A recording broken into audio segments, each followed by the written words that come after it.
Global happenings today. We communicate. We analyze global news. Hello, beautiful people. Welcome back to our channel. Right now, there's been a lot of reactions going on after Wike, the FCT minister, visited Abalama Community, and it looks like everybody is not taking it kindly. One of such person, of course, before the visitation, did mention that it's going to retrieve his security.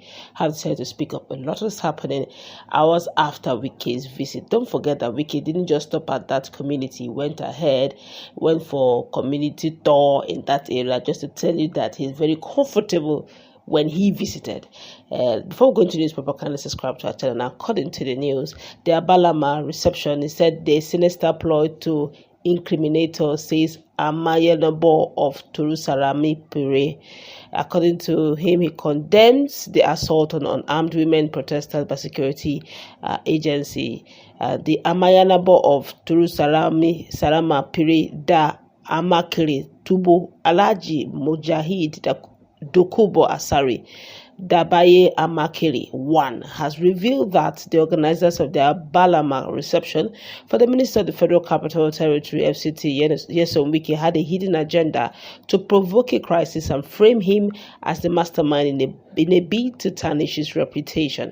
Now, speaking to journalists a few hours after, at his Abalama residence, the Amayanabo stated the credible intelligence exposed the plot, in the response to which he addressed the word in a live broadcast and withdrew his Royal Voucher Security Services Limited personnel from Emohia and Calabari Road to prevent any escalation. He said, I went live and alerted the world about this sinister plot orchestrated by Wike supporters, he stated. The Amayanabo strongly condemned the use of tear gas and physical assault by security agents on unarmed women, which included his younger sister and a serving member of the House of Representatives, Honorable Boma Goodhead. These women merely expressed their displeasure over Wike's reckless statement, belittling the entire Ijaw nation, yet they were met with violence. Such actions are unacceptable. The traditional ruler described Wike's comments about the Ijaw people as reckless, provocative, and deeply unfortunate. He warned that Rivers Ijaw, who occupy 9 out of the 23 local government areas, LGA, had taken note of Wike's derogatory remarks and would respond at the appropriate time.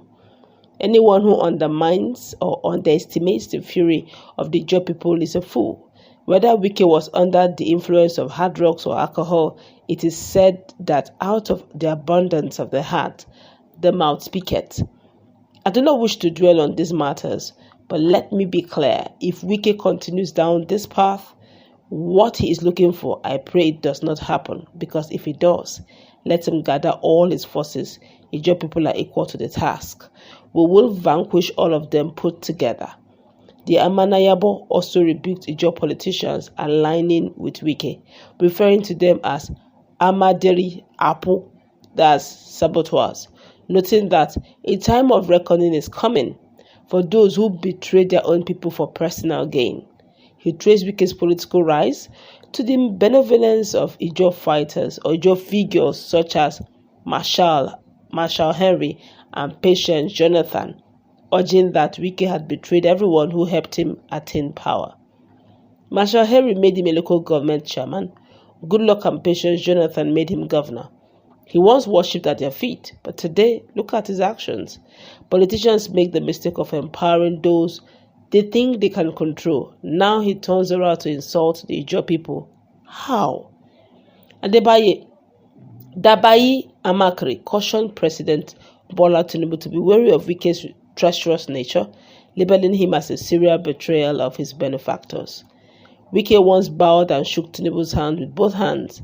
Now he shakes him with just one hand.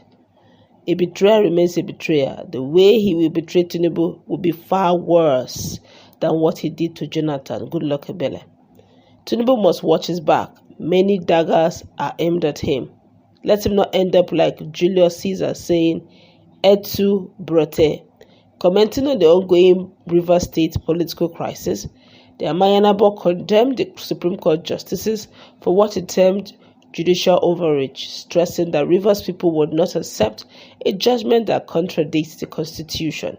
The Supreme Court has turned into Santa Claus, handing out rulings on cases it has no jurisdiction over, creating unnecessary crisis in the Rivers State.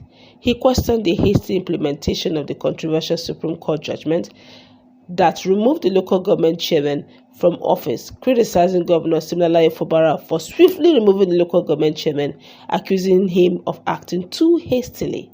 Yes, the Supreme Court is final, but what happens when it oversteps its jurisdiction? It has no authority over local government elections.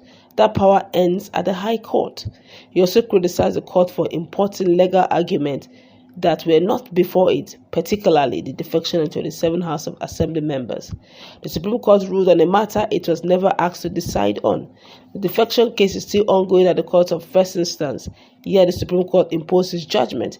This contradicts legal precedents, including the Plateau case where defectors lost their seats. We have always been told that courts do not give judgment on matters not before them. But today, the Supreme Court has become Father Christmas, handing out rulings like gifts. The people of Rivers State must rise against this injustice. He also ridiculed Wike's threats, dismissing them as empty words. Wike says when the law speaks, Asawana will run, Asawana will die. But did Asawana run? Did Asawana die? No, you do not push people beyond their limits, because when they finally react, they will see the true consequences of your actions. I tell that again, you will see the true consequences of your actions, he concluded. Of course, this is coming from Asari Dokubo. Remember, it's now a monarch, and he's saying in all of this, Wike came with so much number of security, and also the security dealt heavily with Boma Goodhead. If you watch our playlist yesterday, some few hours ago, you discovered that she led the women. A lot of things happened in the process, but in all of that, they are saying that they would come again. I'm going to, in the next couple of videos to come, you get to hear what they said, some of the Ijo youth said. Some of them are also gathered in some places.